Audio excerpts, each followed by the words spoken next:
नमस्ते किसान साथियों, स्वागत है आप सभी का एक बार फिर प्याज की तेजी मंदी रिपोर्ट में।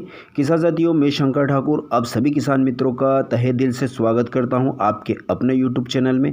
किसान भाइयों, अब आगे प्याज का बाज़ार क्या रहेगा? 20% एक्साइज ड्यूटी यानी कि टैक्स कम करने के बाद क्या हमें आगे चलकर प्याज के बाज़ार भाव में तेज़ी देखने को मिलेगी, या फिर साउथ की नई प्याज मंडियों में आने से क्या बाज़ार डाउन की ओर जाएंगे यानी कि मंदी आएगी? क्या रहेगा बाज़ार? आइए इस वीडियो के माध्यम से हम जानते हैं। तो किसान मित्रों, जानकारी अच्छी लगे तो वीडियो को भी लाइक कर दीजिएगा, और अगर जो आपने अभी तक चैनल को सब्सक्राइब नहीं किया है तो इसी प्रकार की महत्वपूर्ण जानकारी या सबसे पहले आपको मिले उसके लिए चैनल को भी सब्सक्राइब अवश्य कर लीजिएगा। किसान भाइयों, अगर जो अभी फ़िलहाल प्याज के भाव की अगर जो हम बात करें तो मध्य प्रदेश की अलग अलग मंडियों में अगर जो बेस्ट क्वालिटी का प्याज 40 से 43 रुपये 44 रुपये के भाव हमें देखने को मिल रहे हैं। वहीं अगर जो एवरेज प्याज की बात करें जो ज़्यादातर मंडियों में बिकते हैं तो वो 35 रुपये से लगाकर 40 रुपये के भाव हमें देखने को मिल रहे हैं। और वहीं अगर जो हम गोल्टी प्याज की बात करें तो गोल्टी प्याज में अच्छी डिमांड होने के कारण उसके भी भाव अच्छे बने हुए हैं। ये समझ लो कि बड़े प्याज के बरोबर बिक रहे हैं, यानी कि 35 रुपये से लगाकर 42-43 रुपये तक हमें गोल्टी प्याज के भाव देखने को मिल रहे हैं। और इस सीज़न की अगर जो हाईएस्ट भाव की बात करें तो हमें 14 सितंबर को सबसे अच्छी तूफ़ानी तेज़ी देखने को मिली थी, जो कि 50 रुपये के आंकड़े को पार कर चुके थे।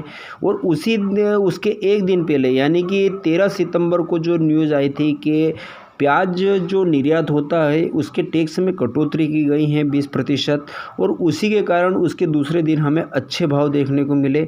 और वहीं अगर जो 15 सितंबर की हम बात करें तो भाव वापस रुड़ कर यूँ समझ लो कि 40-39 रुपये के भाव को आ गए, यानी कि 10 रुपये की सीधी मद्दी हमें देखने को मिली। तो उसका कारण क्या था?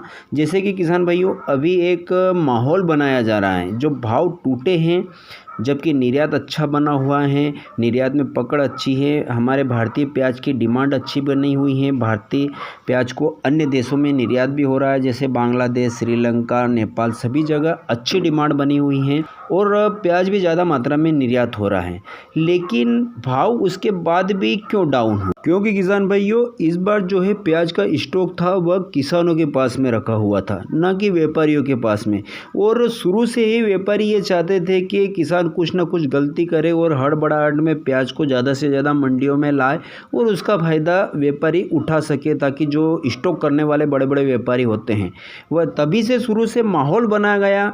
कभी बोला कि अफ़गानिस्तान से प्याज का आयात हो रहा है, कभी का साउथ की नई प्याज आ रही हैं, कभी बांग्लादेश की बॉर्डर बंद हो चुकी हैं। तो ये माहौल बनाया गया बार बार कि किसान कुछ ना कुछ गलती करे और उसका फ़ायदा व्यापारी उठाए। लेकिन इस बार जो है किसानों ने अच्छी सूझबूझ का परिचय दिया और समय समय पर फ़ायदा उठाते हुए अच्छे भाव लिए, और आवक जो है शुरू से अभी तक नहीं बढ़ने दी। जो शुरुआत यूँ समझ लो कि जून महीने में 30 से 35 हज़ार 40 हज़ार की कट्टे की आवक जो बनी हुई थी इंदौर मंडी में, वह लास्ट तक अभी भी हमें देखने को मिल रही है। बीच बीच में कभी 60 से 70 हज़ार कट्टे की आवक हुई, और जहां भाव डाउन हुए किसानों ने वापस आवक को कंट्रोल किया और एक अच्छी सूझबूझ से रणनीति बनाकर समय समय का भाव किसान लेते रहे। तभी इस साल जो है भाव किसानों को अच्छे मिले और व्यापारी की कहीं भी नहीं लगी, और उनके जो सपने थे वह धरे के धरे रह गए। और अभी भी किसान भाइयों यही माहौल बनाने की कोशिश की जा रही है कि साउथ का नया प्याज आ चुका है, यानी कि कर्नाटक का नया प्याज आ चुका है, तो अब प्याज के जो है बाज़ार डाउन होंगे।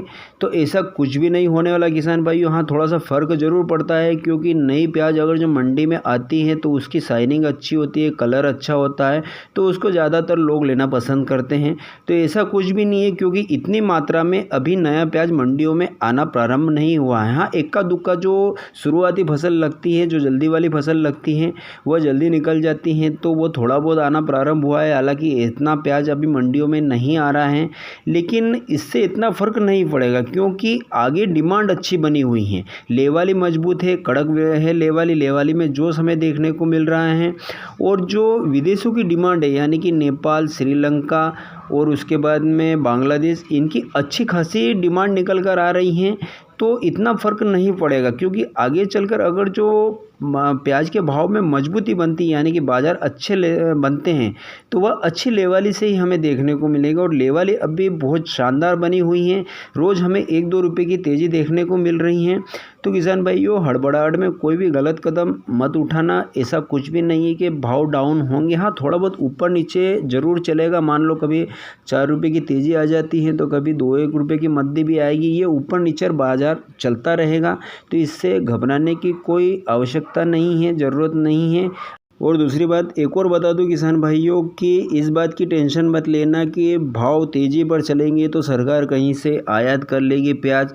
इस बार कहीं से प्याज आयात नहीं होने वाला है। उसका कारण ये है किसान भाइयों कि अभी महाराष्ट्र की फसल आने वाली है और महाराष्ट्र में इस बार जो है चुनाव है। तो चुनाव के कारण सरकार कोई भी ऐसा कदम नहीं उठाएगी कि उसको चुनाव में हार का सामना करना पड़े। तो ये हमारे लिए एक प्लस पॉइंट है। तो किसान भाइयों, अपने धैर्य और विवेक से काम ले, रणनीति बनाकर हमें प्याज को बेचना है और समय समय का भाव लेना है। तो किसान भाइयों, ये थी प्याज बाज़ार के ऊपर संपूर्ण रिपोर्ट। आशा है कि आपको वीडियो अच्छा लगा हो।